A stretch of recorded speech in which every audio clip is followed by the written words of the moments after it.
Welcome to Puck Talk CS. We have the honor of introducing Steve Levy, host of NHL coverage for ESPN with their in-studio show. You'll see him in between the periods after the game, has worked alongside some of the top talent in the entire hockey world, namely Mark Messier, Chris Chelios, even good buddy John Buccigross, who I've had the opportunity of meeting in Tampa, Florida. Steve, how are you doing today?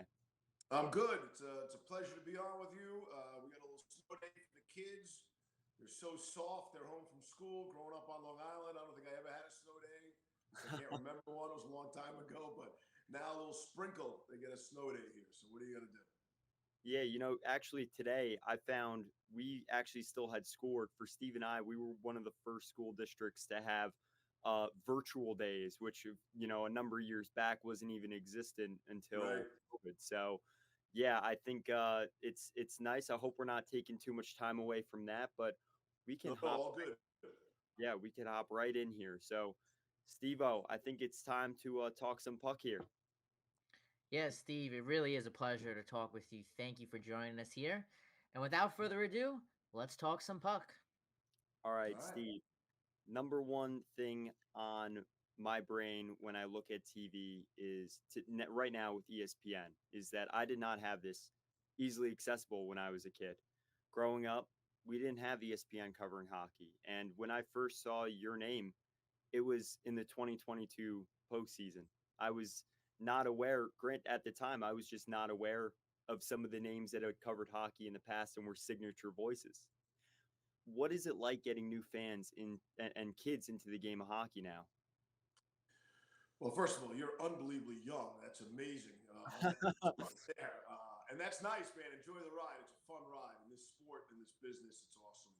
So lucky for all of us to be in it. So it's great. You want to keep adding and introducing new fans into the sport because that's the lifeblood of the game, right? That's how you perpetuate the sport. And you have to respect the history, I think, to have a proper understanding of the game. But that comes with time. And that doesn't take away from the enjoyment of the person going to their first ever hockey game right now, or watching their first ever game on TV. And it makes sense we're gaining new fans. The skill level is ridiculous, off the charts. How good these, they're kids and they're coming into the NHL and still doing it at a super high level right away. Connor Bedard is the most recent example of that. So that's A. So that's the game itself. And then there's B is the medium, which is television. And really now with ESPN Plus, I mean, every single game is on every single night. I mean, there's just if you're a hockey fan, there really is nothing better. And, you don't have to necessarily live near an NHL arena. You just don't because everything is available on ESPN Plus. And hockey, college hockey has become so big. Even, I'm a Division III guy. I went to SUNY Oswego. Mm-hmm. We're very proud of our college hockey program there. It's always seemingly in the Frozen Four, and the Plattsburgh-Oswego rivalry is as good as any Division I rivalry as far as I'm concerned in college hockey. So the game is accessible. The game is great. And I think that's what attracts new and younger fans. Hopefully it keeps them in forever. What do you enjoy most about covering hockey? And are there any specific aspects of the game that you find interesting yourself? Yeah, I mean, all of the aspects. I mean, I just love everything about the game. The best part for me about covering hockey itself is I find the guys the players are the best players. They're the best people. The coaches, the assistant coaches. I've even gotten friendly with the officials, and the linesmen and the referees are like regular, down-to-earth, just good people. And don't always see that in the other sports. It's kind of different.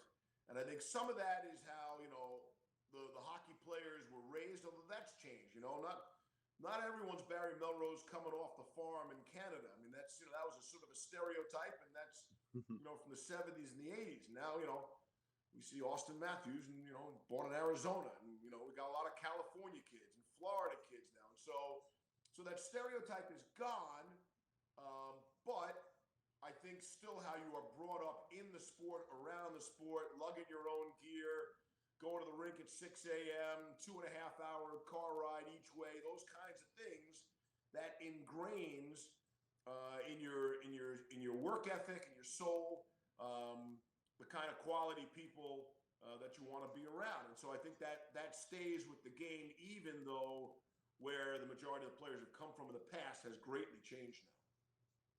Now, something along the theme of younger kids, where kids are coming from, how accessible hockey is now. What was it like for you in the gap in between the coverage at ESPN of the National Hockey League? As I mentioned, the gap was so long that from the time I was really born to the time I was turned 21, we didn't have that access. So what was it like in between those TV deals? It was hard. It was hard in Bristol. We really just had the highlights on SportsCenter, and that was it. And professionally, I still go to a lot of games as a fan. I just like it. I pay for my own tickets, by the way. Never had an issue with that. I try not to owe anybody any favors. So Real one. I still love going to games, and I think I go to more games than maybe anybody in the building still. And that's all the sports. As a fan, I mean that. It's really nice to go to a game as a fan and not have to focus and drill down on every single, offsides, or was that icing, or how many zone entries they had, and just you sit there with a beer or whatever and enjoy the game as a fan. And it actually helps me, I think, in what I do. So I enjoy that piece of it. But that period of time, my point is, I went to a game as a fan, but I never got to go to a game I never worked a game other than the Stanley Cup final. So that was our thing. Barry and we've been to every single Stanley Cup final except for the work stoppage and the bubble in Edmonton. Other than that, we've been to every single Stanley Cup final, dating back to last season from 1993 on. So it was really difficult. So we tried really hard, especially in the playoffs, make sure hockey was front and center on SportsCenter. But we fought the good fight and held, crossed our fingers that one day the sport would return, and now it has. And that was a really good day when it was announced that we were coming back into hockey and the rights, and now we get the cup every other day. And I think the relationship between the NHL and ESPN and TNT has worked out really nicely for everyone. I gotta ask, what was it like to call the longest televised NHL playoff game in history? That 5 overtime Pittsburgh versus Philadelphia semifinals in 2000. Yeah. What was that like? Yeah, it was wild, man. And I've been fortunate for a while there. I had the 3 longest. Gordon Miller knocked me out of one of them. Maybe I have 3 of the 4 longest televised, 3 of the 5, something like that. And it kind of became my thing. You got to be known for something, and that's a good thing, I guess. And of course, I had nothing to do with it. It's sheer luck, right? It's nothing I did. But I do remember. I do remember that one in the igloo, the old igloo in Pittsburgh, and Keith Primo, the much maligned. I think that's part of my goal call on that. The much maligned Keith Primo was scored. And it's funny now to have worked with and become friends with Brian Boucher, who was in goal for that game, which is really wild. There's some awesome stories. But I think the experience of having done a Washington-Pittsburgh game earlier, I don't know, maybe 95, also 5 overtime, which is ridiculous, sort of helped me prepare for that next one. So I was kind of ready for it. And so the thrill is, there are a lot of little anecdotes, like, the press box ran out of coffee. We had a runner. The runner got picked up by his mom. It was a weekday school night. He had to go home. It's 2 a.m. Of course he did. Of course he had to go home. So there's lots of stuff like that. But I just remember the pressure mounts every overtime you go. That's, please don't blow the call. Don't blow the call, because, you get past 3 overtimes. Now you're into some rare air. That's a really special sporting event, and that call is going to be played over the years. And so fond memories. I love that, being a part of that. And again, I had nothing to do with it. It just happened to be there those nights. But Panger and I really enjoyed that. I did one with Darryl Ray too. So it's kind of a neat moniker, the Mr. Overtime thing. It's kind of nice. Mr. Overtime. I like that.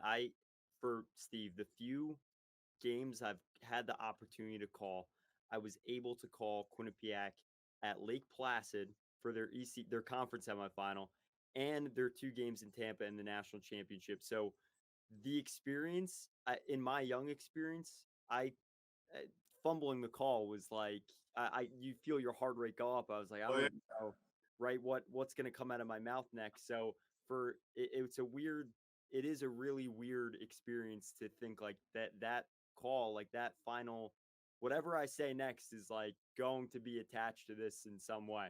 So, And you owe it to the players, right? You owe it to the players to mhm, get that right because your voice is going to be attached to yeah, potentially their greatest moment in their career, in their lives, maybe, right? I mean, a lot of those guys mhm, are not playing in the NHL, right? yeah, So for a lot of them, those guys, that's their signature moment of their hope they have better things in their future. But if not, that's their moment, and there's your voice.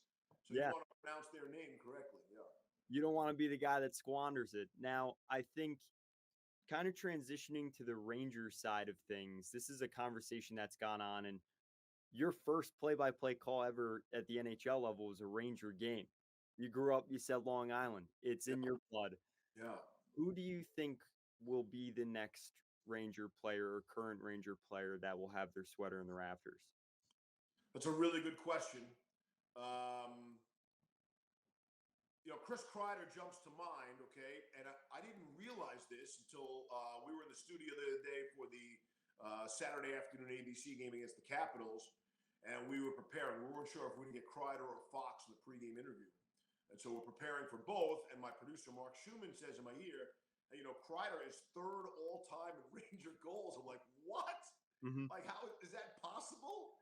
And sure enough, it is. So it's, of course, Rod Gilbert and Jean Rattel.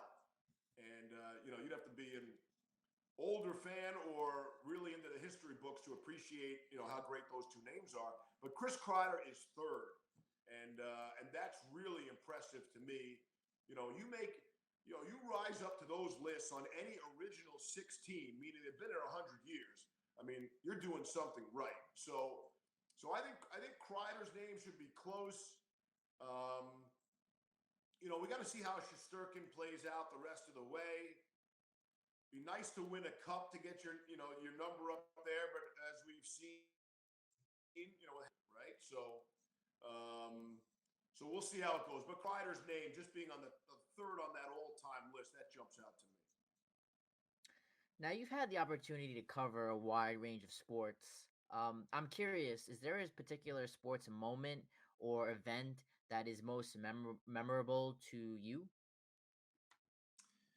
So listen, I've been so lucky. I tell you, I'm the luckiest guy in the industry, really, in our industry. I really feel that way to be able to have done it for so many years and really at the same place. And you guys know what's been going on at ESPN over the years. So I've been, my 30th year there, and I've been really lucky. And so not just to be there, but to be on the sports. I think I've been to the last, I don't know, maybe 20 Super Bowls.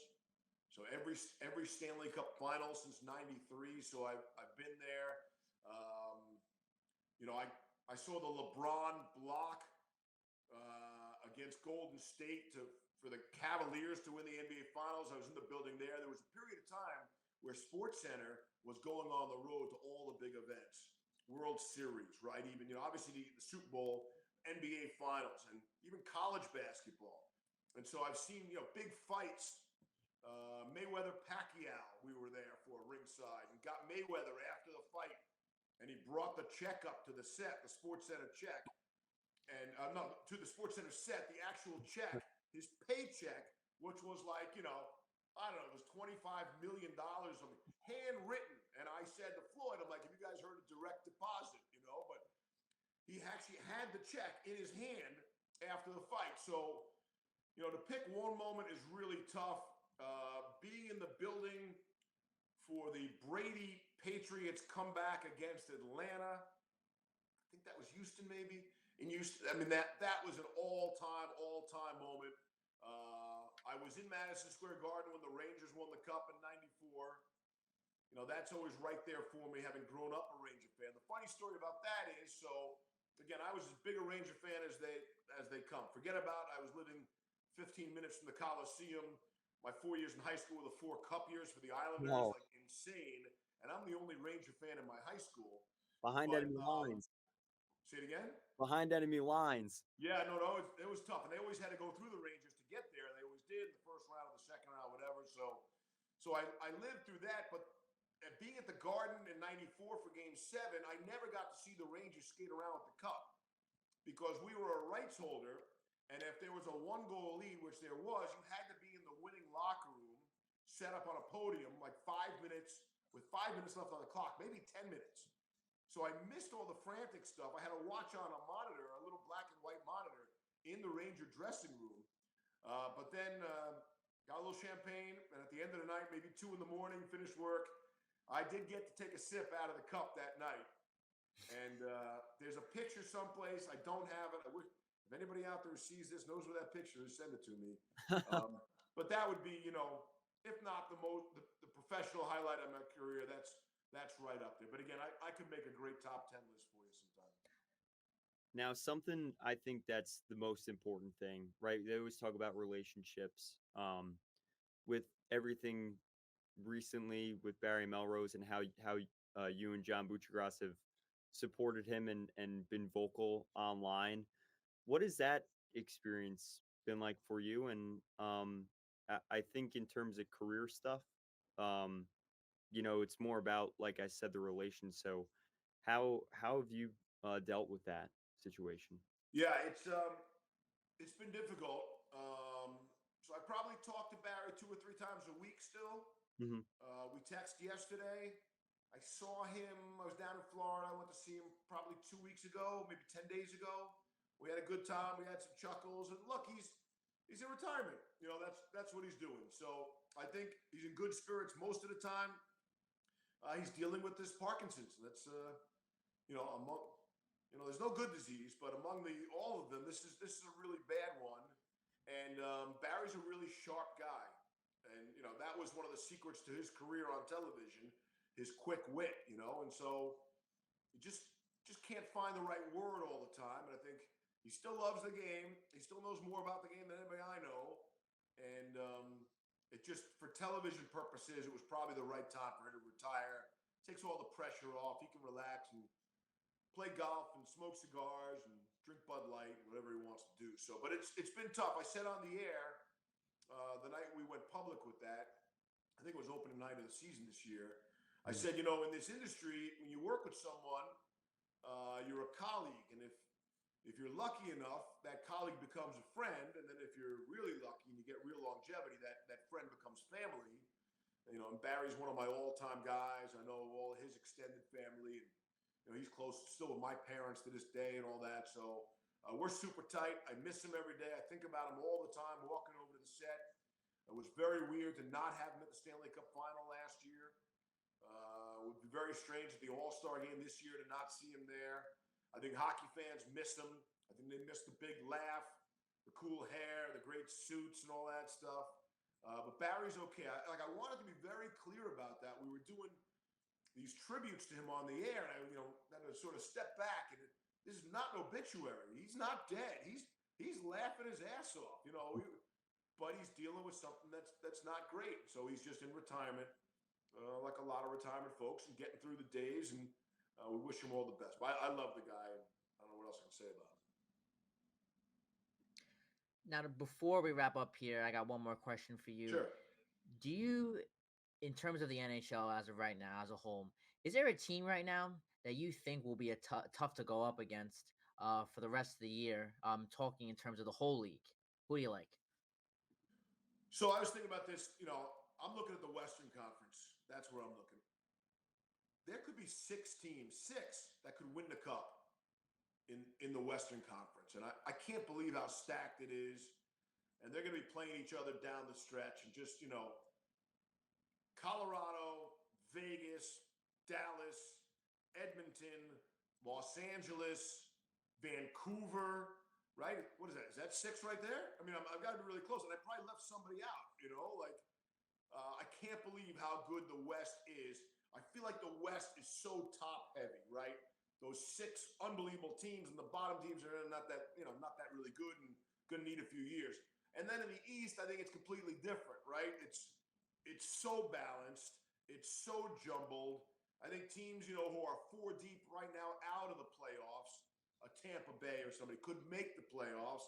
And then because it's so well balanced and wide open, really in the East, I think all you got to do is get in. And then you have an opportunity to see where you go from there. So I think the power shifts almost every year, maybe every 2 or 3 years. I feel like the West is so top heavy now, and that'll lead for great playoff action down the stretch. I'm gonna chalk up one last one. Any Sure. funny stories with Mark Messier or Ryan Callahan, 2 former Ranger captains? So they're both great dudes. Callahan probably doesn't get enough credit, right, for being the player that he was, and where the Ranger captaincy, then goes to Tampa Bay and has a great second career there. And I think when he walks in, he sort of takes a step back because he's Messier, right? Now, they both wore the same sweater. Mm-hmm. They both wore the same letter on that same prestigious sweater. But I think there's an aura about Mark Messier, right? When Mess walks in a room, when Mess says anything on TV, like I think got a lot of Rangers fans' attention the other day in the pregame, before the game even started. He said the key to the Rangers' success would be they got to get their asses off the boards and go to the middle of the ice because that, I was like, whoa, hey, whoa. And so that got a lot of attention. He also talked about one of the Rangers got boarded by Tom Wilson about putting yourself in a bad position. Like if I did that to myself, I would have never played 20 years in the NHL. You got to be aware, A, of any player, but B, Tom Wilson's out there. You see him coming. Why would you ever turn your back to him? So I'm saying is the weight of Messier's words, I think it carries so much in the NHL because of who he is, much like Wayne Gretzky, quite frankly. And so both have been a pleasure to work with. Both have great careers ahead of them in broadcasting, if they want to do it. And it's been a lot of fun. And again, growing up as a Ranger fan, now again, I'm older than Callahan and maybe a couple years younger than Messier. So it's not like I grew up watching them, but certainly not Callahan. But I was a kid watching Messier too. And in 90, I only got to ESPN in 93, so 94 is a year later, less than a year from my time at ESPN. But it's been a pleasure. And I'm not too proud to admit, I compartmentalize in my brain. Okay, Mark Messier, he's my colleague. He's kind of my buddy, my friend. We'll text and all that stuff, and we'll go out for dinner and have drinks and all that, which is kind of cool. And then sometimes I do slip back into fan mode a little bit. And, Mess watches unbelievable amount of hockey. Like 2 a.m, we'll text about a West Coast game. And I might just text my buddies, hey, you can't believe you just texted me a hockey thing at 2 a.m. Mark Messier is texting me about hockey. And that's really cool, right? So then I try to not put my fan hat on too often. And hey, he's a colleague. He's an ESPN employee, just like me. But it's a little bit different. And so that's one of the fun, cool things about the job. And I just like to see, and I close with this, but so it's really cool for me, who has spent an entire career trying to get good at this broadcasting, sportscasting thing, to see retired athletes or managers in whatever sport they are, who played at the top of their level in those games, again, whatever sport, they come into the broadcasting world, and I guarantee you, they think it's going to be easy. When they're playing or coaching or managing, they're saying, look at those guys up in the booth. They just show up, put a headset on, and start talking. Now, us three, we know that's not the case. But then these players and athletes come over, and they try to do what we do, and they're blown away.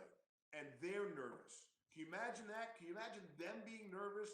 They play in front of 75,000 people, whatever it is, a football stadium, baseball, hockey, whatever it is. And so I always appreciate that.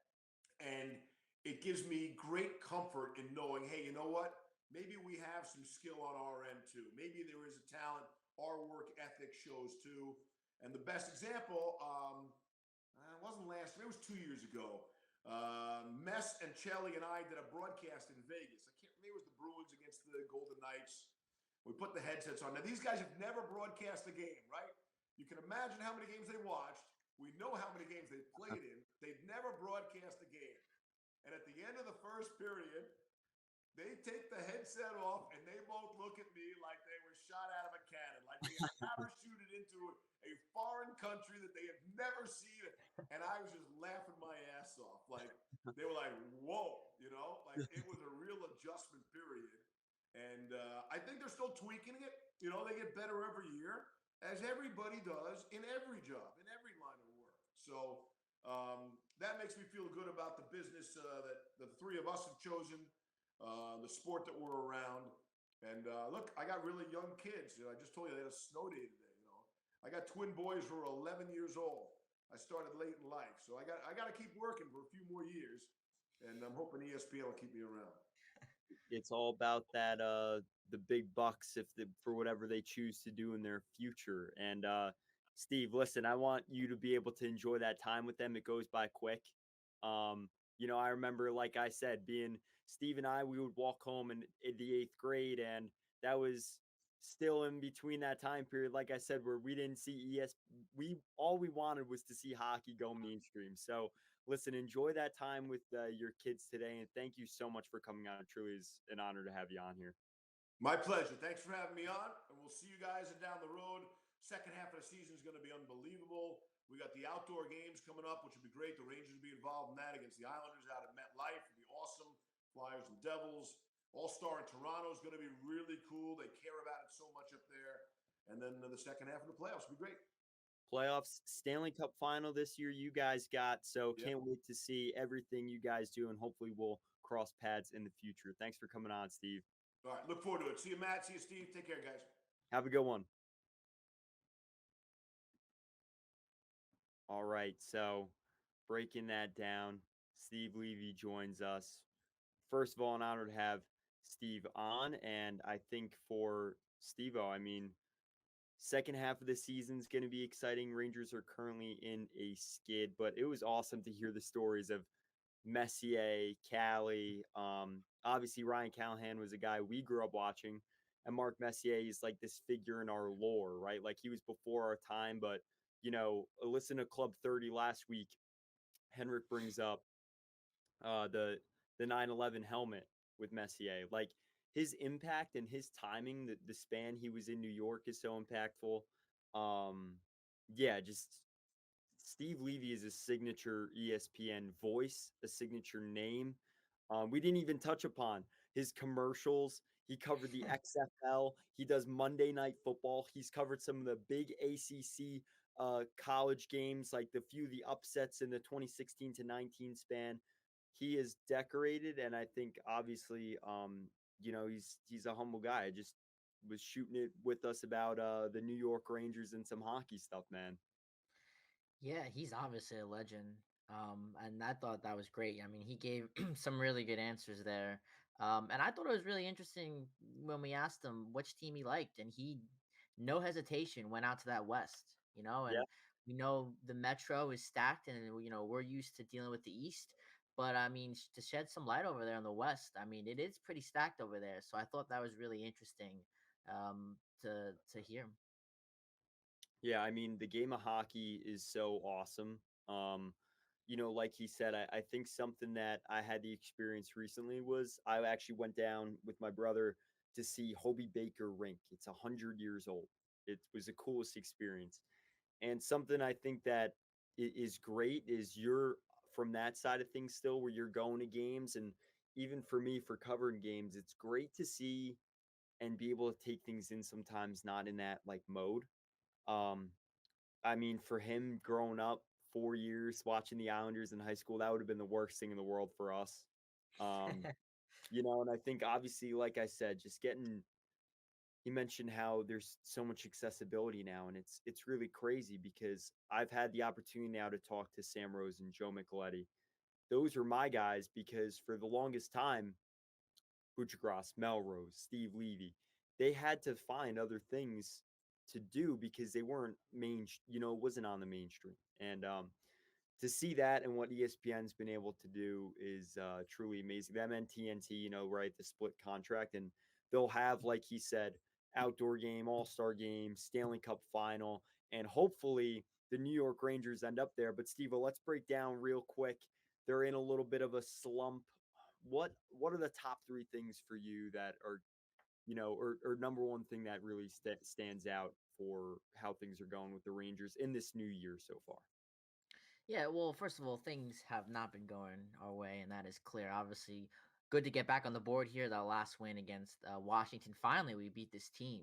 I mean, this is a Washington team that stands out to you on paper, but for some reason, they've had our numbers this year. And a Mhm. team that coming into the season, I know we didn't have high, we weren't that high on them, but they've been credit to them. But number one is obviously the return of Kako Kako. I think that has got to be a huge addition back to this lineup, and one that we've missed. We really missed Kako Kako. So that's definitely something that we missed. We really missed. Second of all, again, we've gotten a little bit better at it in this last game against Washington. But again, we got to get better with puck control and puck management. A little bit better. But still, we want to eliminate those minor hiccups, those mental mistakes, whatever you want to call them. And that's something we need to get better. And again, it's very plain and simple, Chives. Moving forward here, rounding out the I guess you could say first half ish as we come halfway to the season. Trade deadline approaches. Stay out of the box. Penalty kill has been great, but of course, these last week and a half here to start the new year, we've given up the penalties, and we haven't. The penalty kill just hasn't been able to do its job, and we've been giving up, untimely goals that we haven't been hitting the score sheet and jumping out on paper. That game in St. Louis is one as an example. And when you give up the costly penalty and you go from 2-1 to 3-1, I mean that's kind of what set us back here in some of these games. Yeah, I think it's something we talked about this all year from top to bottom. When the fall off or when something happens like a losing streak, how's this team going to respond? Right. And I like to look sometimes at years past, and I think this is a different year for a number of reasons. And like you said, they miss Kako. Um, you do miss Filipino. He was skating apparently, practicing with Yarmir Yager and one of his coaches in Czechia.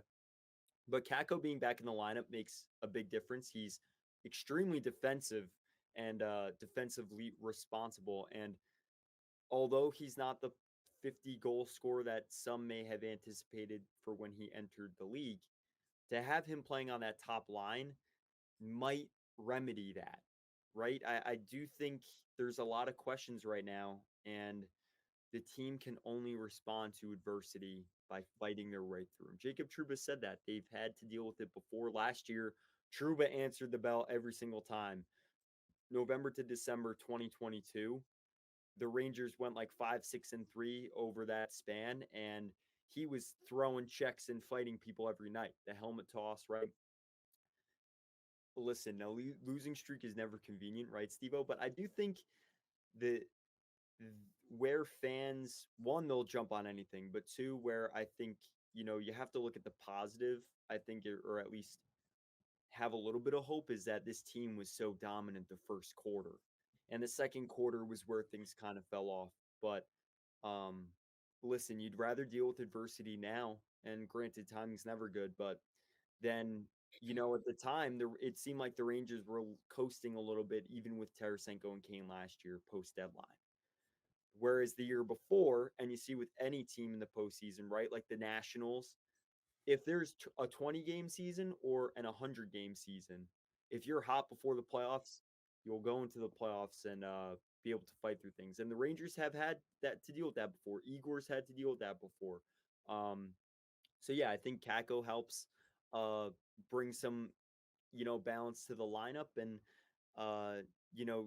they have a trip. They have a game against Seattle, which we played when this comes out, and then they have their West Coast trip, and again, it's an away trip. Gonna have to battle out there, man. Like Steve Levy just said. So these Western Conference teams, Vegas, LA, they're good. So you're gonna have to compete hard against them. And the last time we took our road trip, we swept. So honestly, I mean, you can't say that we could do any better than we did last time because last time was fantastic. And again, a lot of these upcoming teams that we're going to be playing, they are playing much better now than they were previously. At that point of the year. So I think we gotta come out, and again, we gotta adjust. We need to adjust, whether that's Laviolette with in-game adjustments. You said with adversity, it's better to face it now than later on. But you're probably gonna face a little bit of pushback and adversity later on in the playoffs. So to me, it comes down to adjustments. And some of these games you just haven't seen proper adjustments. You go to that Carolina game, you go to that St. Louis game, you go to that Washington, not the one that we just lost.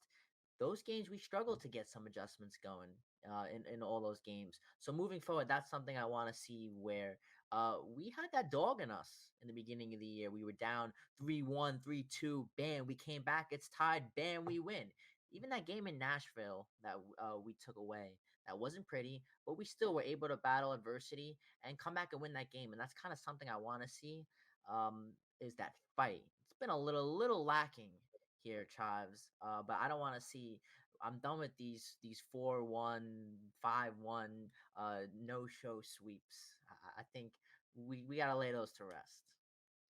Yeah, we'll see what they have ahead of them. I mean, closing in on that all-star break, trade deadline comes up, and then the hockey season really takes off. The spring is always so exciting down the stretch. I think that is it for me today. We'll see what's going on in Rangerland as things move along. There's been a lot of news the last few weeks, and there's only going to be more once we hit that all-star break and move forward, addressing trade pieces. Do you bring in a 3C, a right wing? See how they do and how the season continues, because we are through the first half. And it was an honor again to have Steve Levy on. I really hope our listeners enjoy, as we had the signature hockey voice, or one of the signature hockey voices, on the podcast today. And this will wrap us up here on this episode of Puck Talk CS. The great Steve Levy, the legend, joining us earlier today. You can go back and listen to his great remarks over here on our website, on our YouTube at Puck Talk CS, and our Spotify and Instagram, Puck Talk CS. Thanks for listening, everybody, here. And always remember, it's just the luck of the puck.